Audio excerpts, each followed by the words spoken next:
Kalau kita sudah biasa tunggang dia, kita boleh dapat kontrol dia.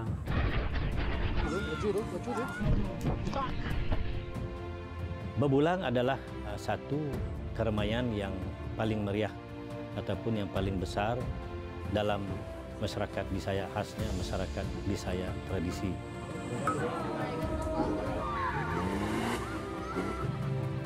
Siapa yang belum pernah kan pergi, dia juga akan pergi datang. Jadi saya rasa sangat gembira juga lah. Sebab itulah kami buatkan setiap tahun.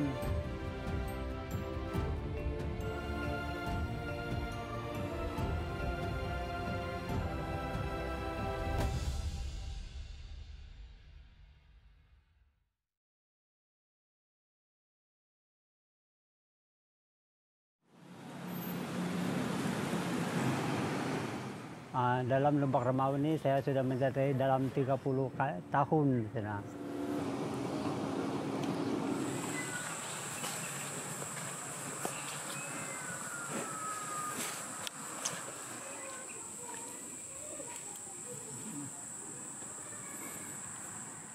Mula-mula ikut petani kerbau ini, semasa satu di kampung ni kan ada aktiviti sukan sekolah, mereka akan menganjurkan lomba kerbau. Selepas itu saya berminat. Pengalaman yang paling manis adalah semasa mendapat johan lah dalam pertandingan itu. Kalau dikira menang nih memang banyak kali sudah lah. Pernah johan juga, nomor 3, nomor 2 pun ada.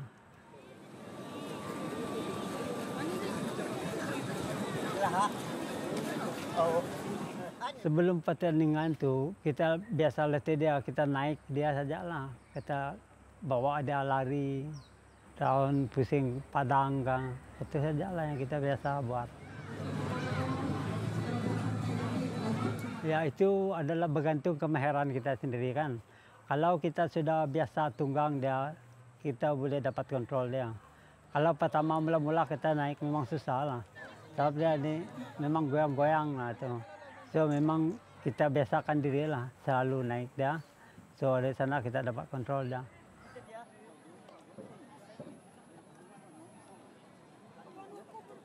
Kerbau ni biasanya kalau sudah dia emosi, memang dia tidak mau berlari lah. So itu memang sukalah untuk dikawal. Tapi kita juga kalau sudah emosi itu memang susah. Paksalah kita turun. Kita turun kawal dia dan baru sambung balik. Pujuk dia main tarik dia biasalah kita pegang-pegang dia saja. Cuma kita rasa kasihan juga lah kalau dia panas lari ikat panas kan. Kadang-kadang dia sate, dia sapa, kita kasihan juga lah dia.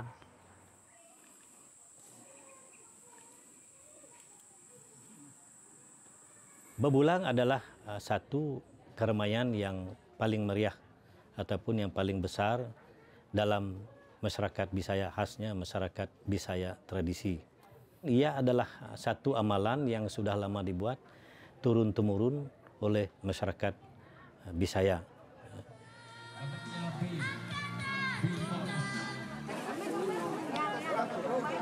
Kalau setiap masa bebulang kan mereka akan bergotong royong untuk membuat decoration dan segalanya. Mereka semua ada grup masing-masing. Aktiviti lain tu sebelah malam tu memang banyak. Penyanyi jemputan ada, pesta bar, Ratu Cantik ada, Ratu Bebulang ada, pesta itu Panglima Bebulang ada. Dari Kucing, dari Miri, dari Sibu, boleh berjumpa. Saya juga terlibat dalam pertandingan kuntul barias. Sebelum buat kuntul kan barias tu, kami cari kayu, bikin atap, dan juga cari bambu. Lepas itu baru buat dia. Panjang dia tidak kira, besar pun tidak. Yang penting dia ada corak dia. Dalam dia ada rumah. Suka hati kita bikinlah kemampuan kita sendiri. Yang kuntul barias ni 2 tahun lepas ni berturut-turutlah johan.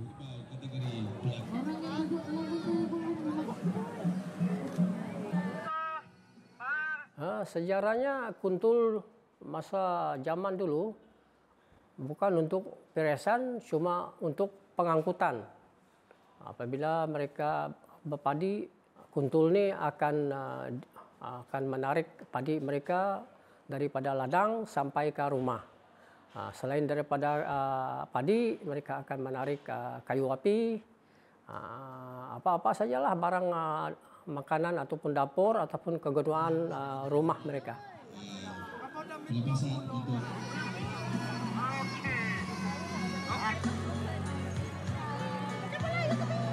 Dan sehingga kelas 10.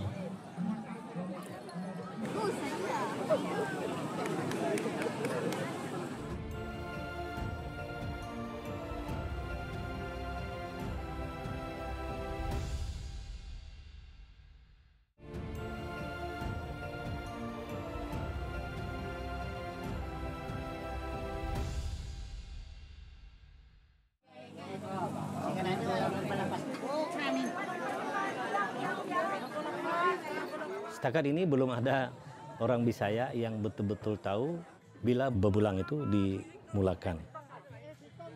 Ia merupakan satu pesta yang dianjurkan disebabkan oleh cabaran yang telah diberikan oleh samada kawan ataupun rakan.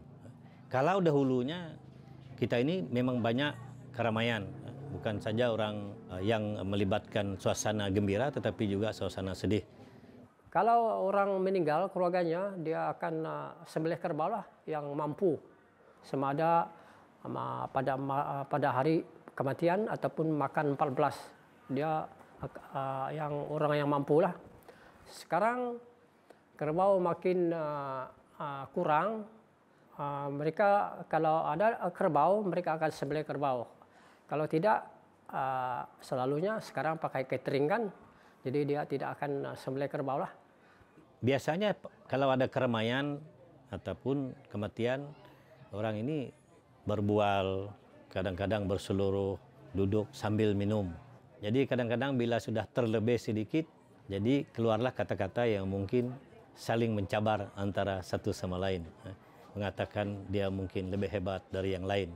Jadi disitulah cabaran akan mulai. Oke, kalau betul-betul you orang yang berada, bagus you berbulang, saya naik, saya datang. Kadang-kadang dijawab, oke, berapa hari mau naik? 5 hari, 1 minggu, atau sampai sudah puas. Jadi oleh karena itu, amalan dulu, bila ada bebulang, banyak kerbau yang, kalau bahasa kami, tumbang ataupun disembelih untuk menjamu orang-orang yang datang berkunjung ataupun yang nakot bebulang itu, yang datang untuk bebulang, yang dianjurkan oleh orang yang kena cabar ini tadi. Tapi bebulang ini tidak dapat diteruskan dengan cara yang lama. Bebulang terakhir yang besar adalah tahun 69 di Kampung Tanjung. 7 ekor kerbau disembelih. Bayangkan kalau dibuat pada hari ini, itu memang membazir. Sebab harga kerbau pada masa ini tidak kurang daripada 4.500. Kadang-kadang boleh naik sampai 6.000. Tidak menguntungkan karena ia menjadi pembaziran hanya karena ingin menunjukkan kemampuan ataupun status perekonomian sesebuah keluarga. Dan dalam masa bebulang itu banyak seni orang Bisaya dipamerkan. Misal kata seni nyanyian, banding, basiram kata itu. Basiram ini kurang lebih macam syair dalam masyarakat Melayu. Begitu juga dengan gendang. Gendang orang Bisaya ini kalau digumpul semuanya mungkin sampai 100. Banyak sudah yang hilang disebabkan tidak adanya bebulang. Bila bebulang tidak ada, bermana seni warisan orang Bisaya khasnya seni nyanyian, seni gendang, seni tarian juga akan hilang, yang merupakan satu identiti masyarakat Bisaya itu sendiri.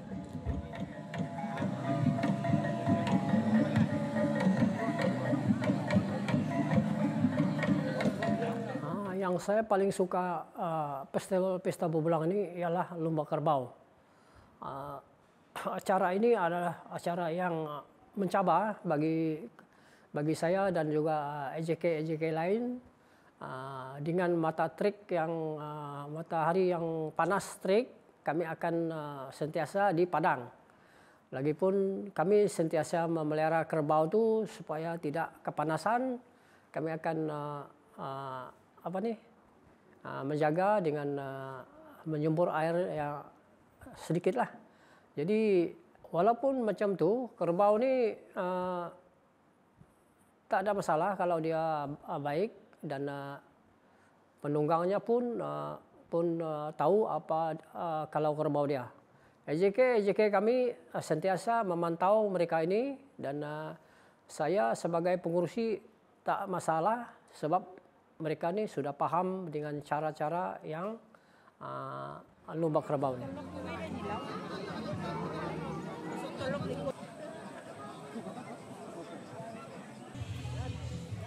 Kalau disebut kerbau dengan orang Bisaya, ya hampir sama dengan orang Iban dengan ayam.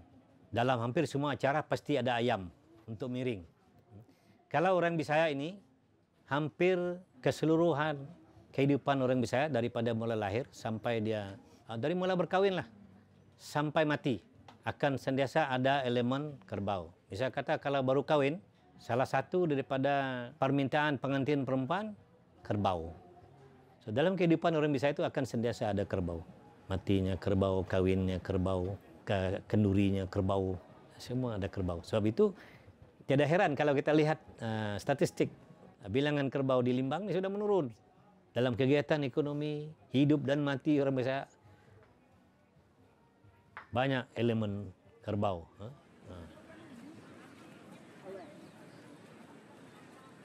Buat masa sekarang ini saya lebih cenderung untuk mengekalkan cara perlombaan yang sekarang. Kerbaunya masih berlumpur, ada seperti stadium. Saya lebih cenderung untuk melihat dia dibuat secara seperti asalnya.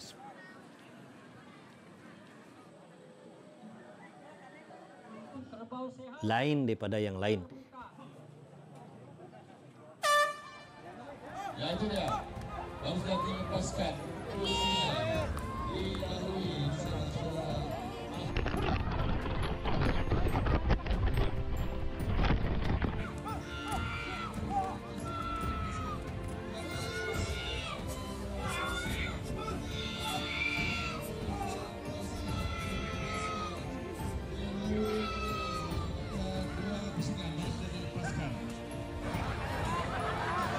Susnet.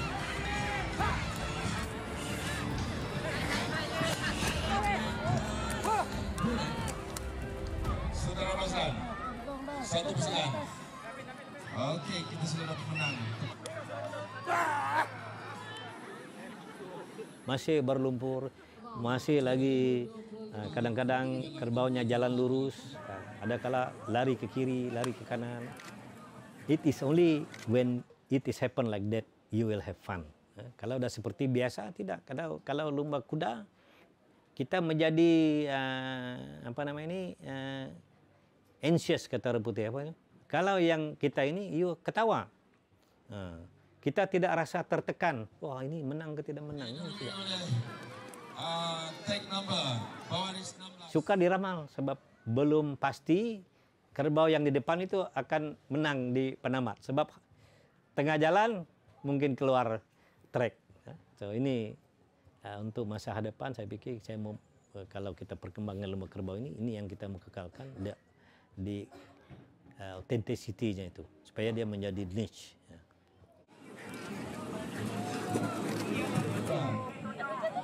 Oke, setelah kami selalu ada mempan bisa berakhir acara Elvira Lumba kecil Santayu.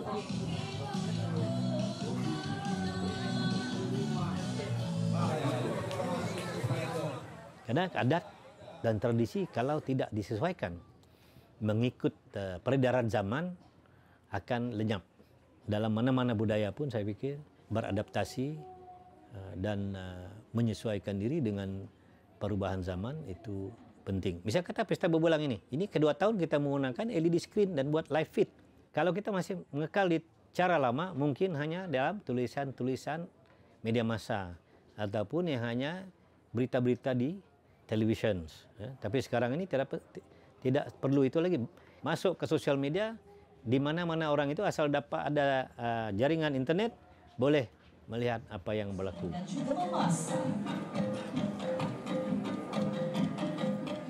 Pesta Bebulang ini berkembang dari sebuah pesta yang kecil, yang dulu cuma ada pertandingan ratu. Tapi kita sudah tukar itu, dijadikan Agak Bebulang. Kalau ratu ini sebetulnya bahasa Bisaya tidak ada istilah ratu. Kalau ratu ada, ratu itu jatuh. Kemudian kita ada Lumba Kerbau dulu. Selain daripada acara Nakod Bebulang ataupun acara kemuncak, yaitu menyambut tetamu kehormat ataupun kalau dalam bahasa Iban di Sarawak ini ketua tuai pengabang. Selain itu juga acara tambahan yang di air pun ada, yaitu rakit dan lomba perahu. Kegiatan kita semakin berkembang daripada hanya 3 acara. Sekarang ini sudah ada perahu gubang, sudah ada barakit. Kalau zaman dulu, orang dulu nakod bebulang ataupun pergi ke pesta bebulang, memang dia menggunakan rakit. Sekarang ini kita sudah banyak jalan raya, sungai. Kalau ada sungai pun kita ada perahu yang sudah menggunakan injin sangkut. Kegiatan di sungai makin kurang, bahkan sekarang hampir tidak ada lagi. Tapi kita berpikir kita harus menghidupkan semula. Di Sarawak ini cuma orang Limbang, sama ada di Kedayan atau orang Melayu atau orang Bisaya yang menggunakan perahu gubang ini. Tahun lalu juga kita bermula dengan replika rumah di mana tempat kita duduk seperti saya sekarang ini. Sekarang ini tidak ada lagi rumah seperti ini. Gambar lama pun susah dapat. Bagaimana bentuk rumah orang Bisaya? Ramai yang tidak tahu macam mana, bagaimana bentuk rumah orang Bisaya tradisi. Dibuat sekarang dan isinya adalah semua berisi dengan kraft tangan Bisaya.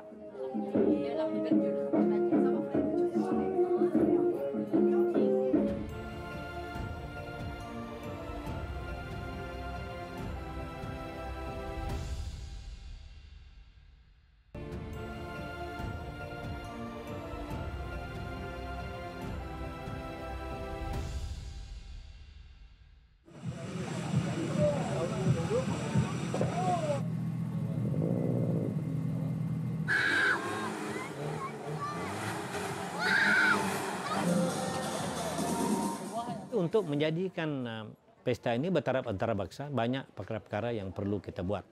Yang pertama saya pikir adalah orang Bisaya sendiri. Pemikiran dan pemahaman orang Bisaya itu harus bertukar. Kita tidak boleh melihat ini sebagai acara kampung lagi, ataupun acara bertahap daerah bahagian ataupun wilayah. Yang kedua, kita juga telah memohon kepada kerajaan supaya Dewan Budaya ini dapat kita naik taraf supaya sekurang-kurangnya dapat memuatkan 500 orang. Sekarang ini cuma dalam 260-270. Satu lagi adalah permohonan proyek tebingan sungai, waterfront itu, supaya kita dapat mengadakan acara-acara di sungai, mungkin mengadakan beberapa premis yang boleh dijadikan sebagai tempat tinggal atau chalet ataupun homestay. Sebab sekarang ini adalah pengusaha homestay dan sebagainya, tapi belum mencukupi. Saya melihat peluang masih besar, terutama sekali di kalangan mereka yang berhempiran dengan tapak pesta ini. Cuma perlu mengambil peluang.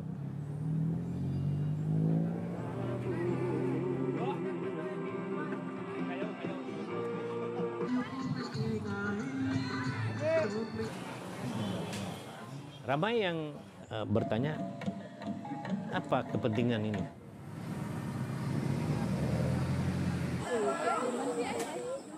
Untuk menyerlah identiti Bisaya itu.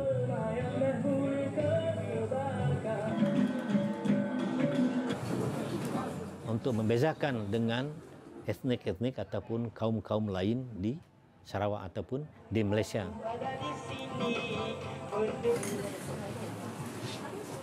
Saya percaya adalah satu kebanggaan kepada orang Bisaya sendiri, supaya kita kenal, kita tahu akar kita. Kalau kita tahu akar kita, saya pikir lebih senang menjalani hidup bercampur dengan orang-orang lain.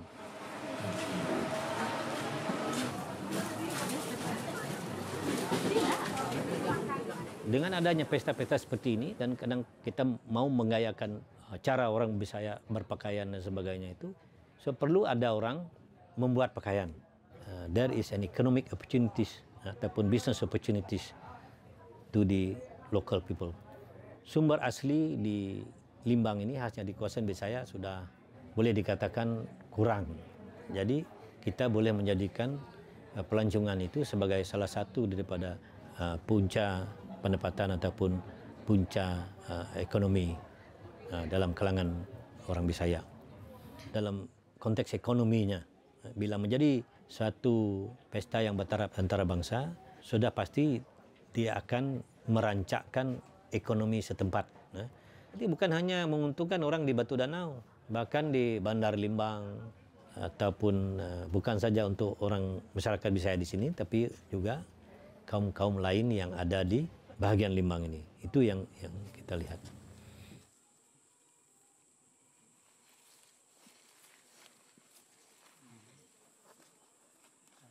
Memang sokongan mereka memang sangat tinggi ya. Mereka sekali saya berlombakan, mereka akan datang. Ya, berlomba kerbau ni yang ikut, anak saya pun ada ikut, cucu saya pun ada lah. Pak saya dulu memang ada. Boleh kita pestaria kuku. Boleh pergi pada sini udah pergi lagi. Semai adik.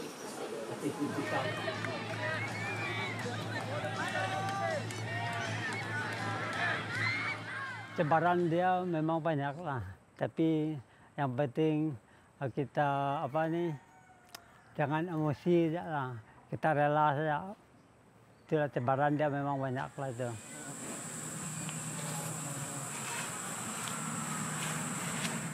Sebab itu adalah kegemaran kita kan, so jadi maulah selagi mampu kita join je lah, supaya untuk menyokong bangsa kita kan, bangsa sendiri itu. Pesanan saya pada orang-orang yang muda kan, supaya menceburkan diri dalam bidang perlombaan kerbau ni, supaya tidak ketinggalan lah, supaya tidak pupus dia.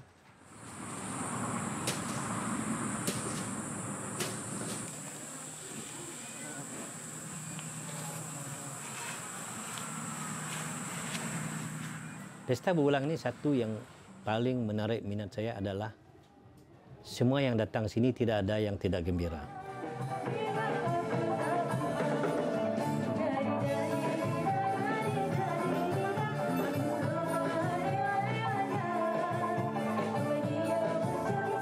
Saya berbangga lah jadi orang Bisaya kan, sebab kita dapat menganjurkan pesta berulang setiap tahun, walaupun kita masyarakat yang kecil, kita dapat menunjukkan pada orang luar.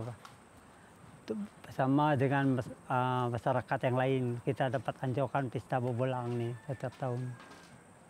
Kalau saya boleh sebut dalam bahasa Inggris, if you want to distress, you want to escape from your problem, you want to be relieved from unnecessary negative thought, datanglah ke pesta berulang, pasti hilang stres, hilang kerisauan. Saya tidak melihatnya dari sudut lain, sebab itu sudah senang ditanggapi oleh orang lain. Tapi yang ini saya rasa kalau datang sini tidak ada stres.